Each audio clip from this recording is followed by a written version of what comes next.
नमस्कार, मैं हूं विद्यानाथ झा। राष्ट्र गर्व में आपका स्वागत है। राष्ट्र गर्व हमारा वो खास प्रयास है जिसका मकसद हर भारतवासी को उन अनसुनी अनजानी कहानियों से रूबरू करवाना है जो राष्ट्र गर्व की जीवंत मिसाल है, भारत का गौरव है और दुनिया में हमारी एक अलग पहचान बनाती है। राष्ट्र गर्व में आज मैं आपको बताऊंगा भारत के उस महाबली वॉरशिप की कहानी जिसके निर्माण ने भारत को वर्ल्ड पावर के उस सेलेक्टेड सुपर लीग में शामिल कर दिया है, जिनके पास दुश्मन के परमाणु हमले को बहुत पहले भांपने की ताकत है। भारत के संजय की तरह भारत के पास भी ऐसा ही एक महारथी है। जैसे महाभारत में संजय थे, वैसे ही ये महारथी भी है जो समंदर में रहकर दुश्मन की परमाणु साजिशों की पल पल की खबर रखता है और हमें अर्ली वार्निंग भी देता है और उन्हें ट्रिगर होने से पहले ही तबाह करने की ताकत भी रखता है।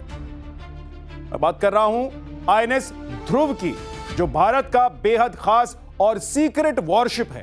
इसके निर्माण की भनक तक भारत ने दुनिया में किसी को नहीं लगने दी। अमेरिका तक को इसकी भनक नहीं लगी और जब यह सीक्रेट वॉरशिप पूरी तरह बनकर समंदर में उतरा तो चीन और पाकिस्तान के होश उड़ गए। अमेरिका भी हैरान रह गया कि समंदर में किस वक्त कहां मौजूद होता है।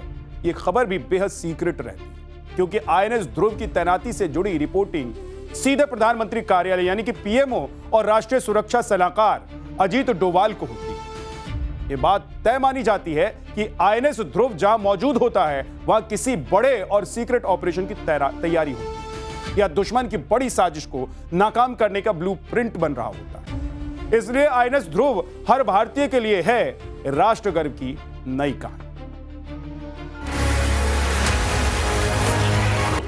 जिसने समंदर में उतरकर भारत के दुश्मनों के होश उड़ा रखे हैं।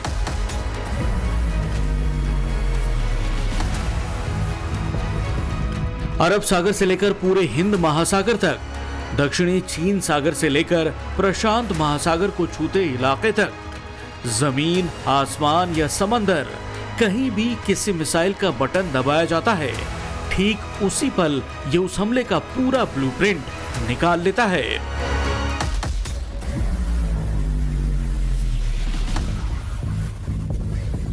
ये भारतीय नौसेना की बड़ी ताकत हमारा युद्धपोत आईएनएस ध्रुव, जिसे खासतौर से दुश्मन की परमाणु मिसाइलों और विध्वंसक हथियारों को ट्रैक करने के लिए बनाया गया है और इसी कारण ये पाकिस्तान से लेकर चीन तक की बौखलाहट की बड़ी वजह बना हुआ है।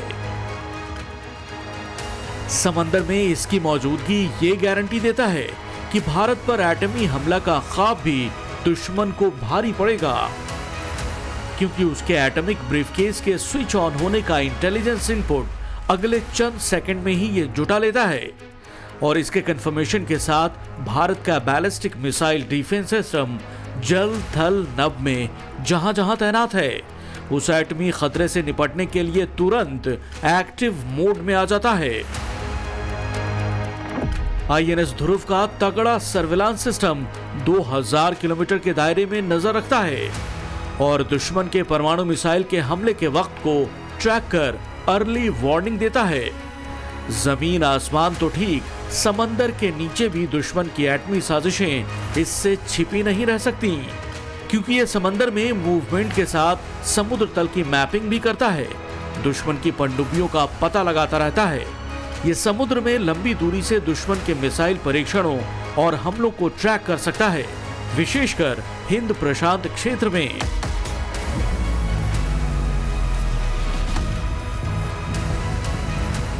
चीन, पाकिस्तान से लेकर नॉर्थ कोरिया की नजरों में ये इसलिए खटकता है क्योंकि हिंद महासागर में उनकी हर हरकत को ये नोट करता है। आधुनिक युद्ध का मैदान अंतरिक्ष तक पसर चुका है। ऐसे में सैटेलाइट वॉर स्ट्रेटेजी के तहत से ये भारत की बड़ी ताकत है, क्योंकि आईएनएस ध्रुव की खुफिया निगाह अंतरिक्ष को भी हर पल खंगालती रहती हैं और ये उतनी ही खूबी से एंटी सैटेलाइट मिसाइलों को भी ट्रैक कर सकता है। कई सालों से भारत इस तरह के युद्धपोत को बनाने में जुटा था। बेहद क्लासिफाइड प्रोजेक्ट होने की वजह से आईएनएस ध्रुव की चर्चा भी बाहरी दुनिया के सामने नहीं की गई।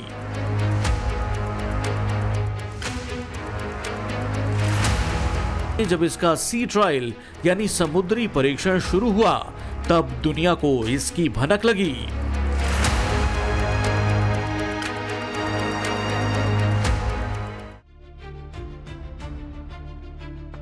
आईएनएस ध्रुव जिस तरह दुश्मन देशों के मिसाइल टेस्ट का लाइव डेटा जुटाता है, उसी तरह भारत ने पिछले 4 सालों में जिन जिन मिसाइलों का टेस्ट फायर किया है या आगे जिन भी मिसाइलों का टेस्ट फायर करेगा, खासतौर से इंटरकॉन्टिनेंटल बैलिस्टिक मिसाइलों का डिफेंस प्रोजेक्ट के लिए उसका डेटा जुटाने की खास जिम्मेदारी भी आईएनएस ध्रुव पर ही है। मार्च 2024 में मिशन दिव्यास्त्र के तहत जब अग्नि 5 मिसाइल को टेस्ट के लिए फायर किया गया था, तो उसके सफल परीक्षण का डेटा आईएनएस ध्रुव ने ही जुटाया था।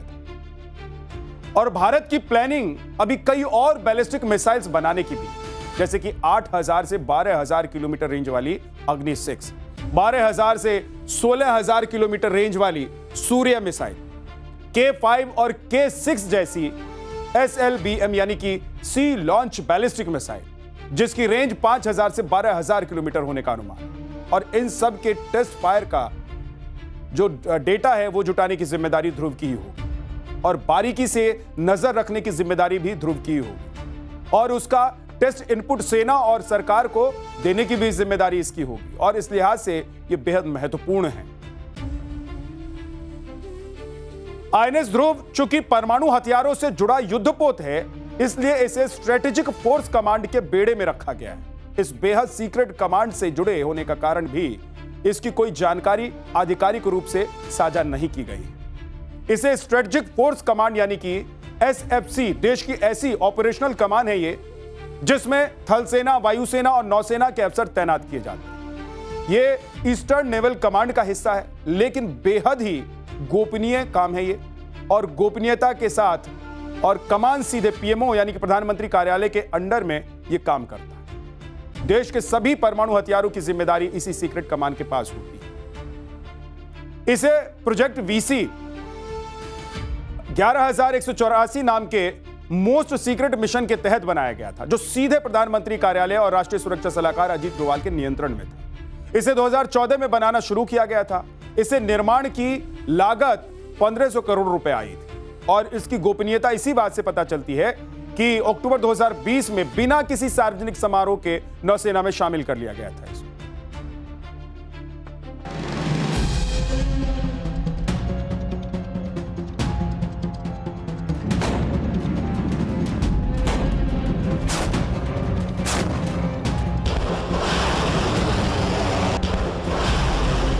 हिंद महासागर में चीन के बढ़ते प्रभाव और उसकी समुद्री सैन्य शक्ति को देखते हुए भारत को अपनी सीमाओं की निगरानी के लिए एक मॉडर्न सर्विलांस शिप यानी तैरते हुए रडार बेस की जरूरत थी।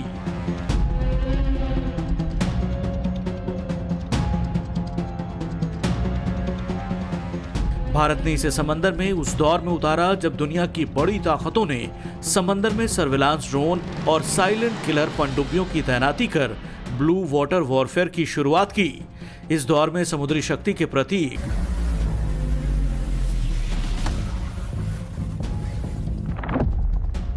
मौजूदा में दुनिया के सिर्फ 6 देशों के पास न्यूक्लियर मिसाइल ट्रैकिंग वॉरशिप क्षमता है। राष्ट्र गर्व की बात यह है कि इस सुपर लीग में भारत भी शामिल है।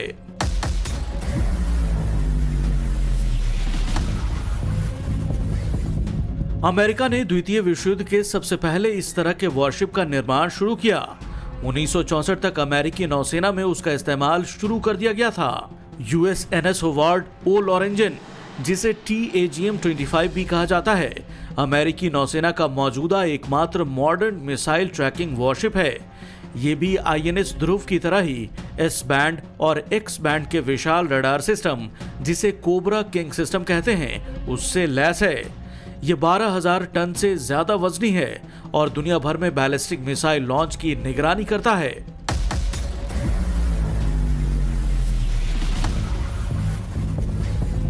उसी तरह रूस के पास ये तकनीक ऐसी anti nuclear missile worship Soviet संघ के समय से ही है। रूस अपनी समुद्री सीमाओं और मिसाइल परीक्षणों की निगरानी के लिए इनका उपयोग करता है। रूस के पास अभी एकमात्र active anti nuclear missile tracking worship है, जिसका नाम मार्शल क्रिलोव है। 2018 में इस जहाज का मॉडर्नाइजेशन रूस ने किया था। तब इसके कम्युनिकेशन, ट्रैकिंग और रडार सिस्टम को और ज्यादा शक्तिशाली बनाया गया था।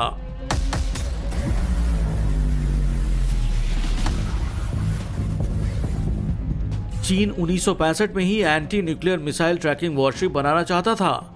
1977-78 में उसने 2 ऐसे युद्धपोत समुद्र में उतारे। उन्हें युआन वांग क्लास नाम दिया गया। चीन ने इसमें सबसे ज्यादा इन्वेस्ट किया है। उसके पास युआन वांग क्लास के 5 वॉरशिप एक्टिव हैं। युआन वांग 7 नाम का वॉरशिप, जो चीन का मौजूदा सबसे modern anti nuclear missile tracking worship है, उसे हाल ही में अप्रैल 2026 में हिंद महासागर के इलाके में ट्रैक किया गया था।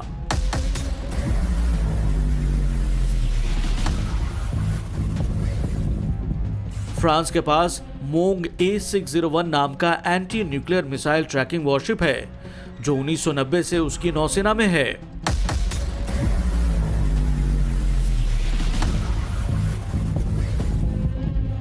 इसके अलावा ब्रिटेन के पास भी एंटी न्यूक्लियर मिसाइल ट्रैकिंग क्षमता है, जिसके लिए वो अपने टाइप 45 डिस्ट्रॉयर्स के रडार नेटवर्क का इस्तेमाल करता है।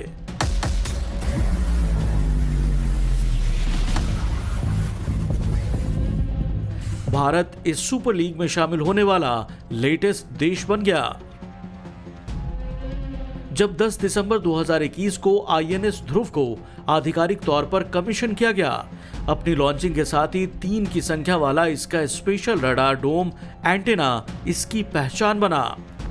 आईएनएस ध्रुव हिंद महासागर में रहकर दुश्मन के जासूसी सैटेलाइट की निगरानी भी करता है। अदन की खाड़ी से लेकर मलक्का, सुंडा लोम्बोक, ओम्बाई और वेटार जलडमरू मध्य होते हुए दक्षिण चीन सागर तक इसकी निगाह रहती है, जहां चीन ने पिछले कुछ दशक में अपनी गतिविधियां बढ़ा रखी हैं।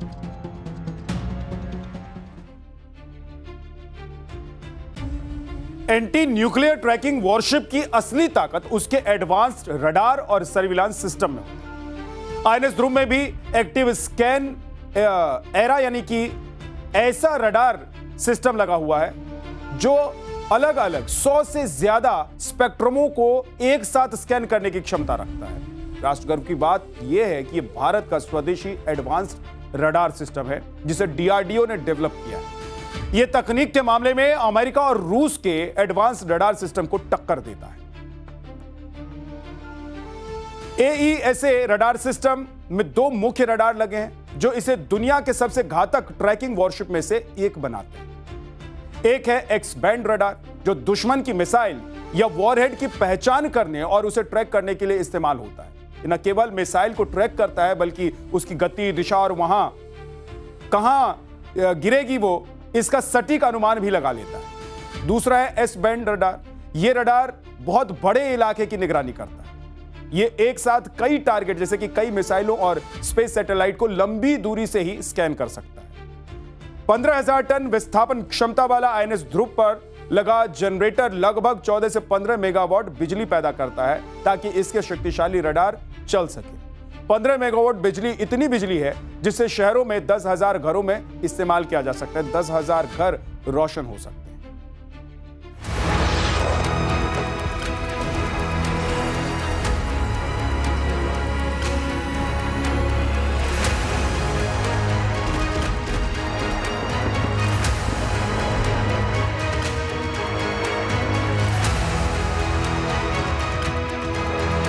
मई 2025 में हुए पहलगाम आतंकी हमले के जवाब में भारत ने ऑपरेशन सिंदूर शुरू किया था।